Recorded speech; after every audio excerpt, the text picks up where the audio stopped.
Father's Day started in America. There was a woman who was listening to a message about Mother's Day. So that day, she thought by herself, why don't we celebrate fathers? His father was a military soldier. While her wife had died, he left the children by himself. There were 6 children.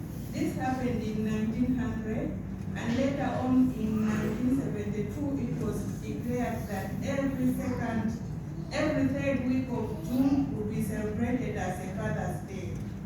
But it is not just in American tradition. This is a biblical obedience that fathers have to be respected according to Genesis chapter 20, verse 12, which says we have to honor our parents, we have to honor the fathers and mothers so that our lives may belong in the world where God has created us. So we continue. With this, with what we are supposed to be celebrating, the fathers represents what a human being is supposed to be. So as fathers, we are celebrating you today, not just because it is biblical, but we are celebrating you today because God ordained it that everything has to start with a father. Even though you are not saying that you are doing so tremendous works in our everyday lives, but what you represent in the home is what represents the society. What our children behave outside starts in a home. Hence, whatever we do, whatever children behavior, our family behaves, it all starts with a father. A father is a pillar. A father is a foundation of everything in a home. Whatever you represent at home is what your family represents. With this, our children imitate what the father represents at home. When we say Christianity, it is not just only coming to the church and listen the word of God. If we say Christianity, Christianity starts in a home.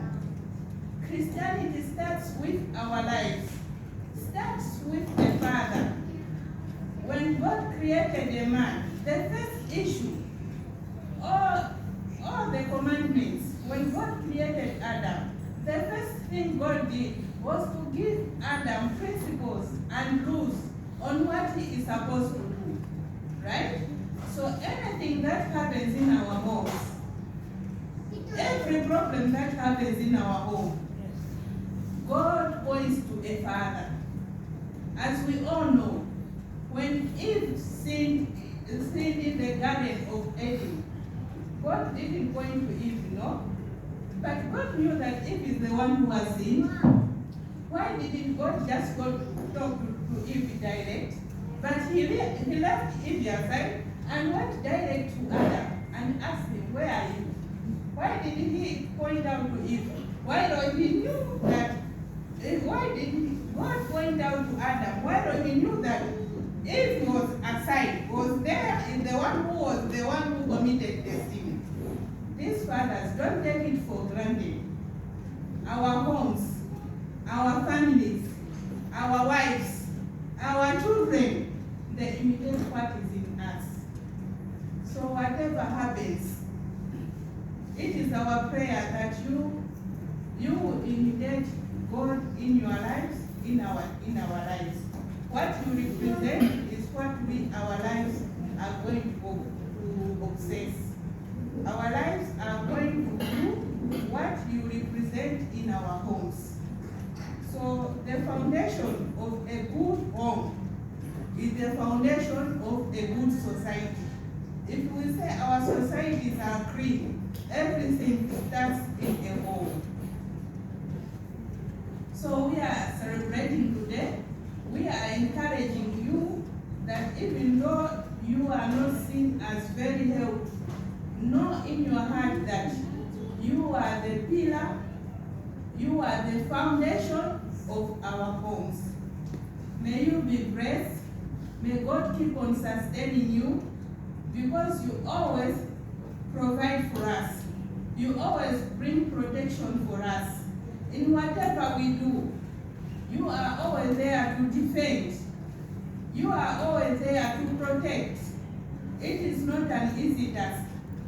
There are some things that you go through that are unseen by our naked eyes.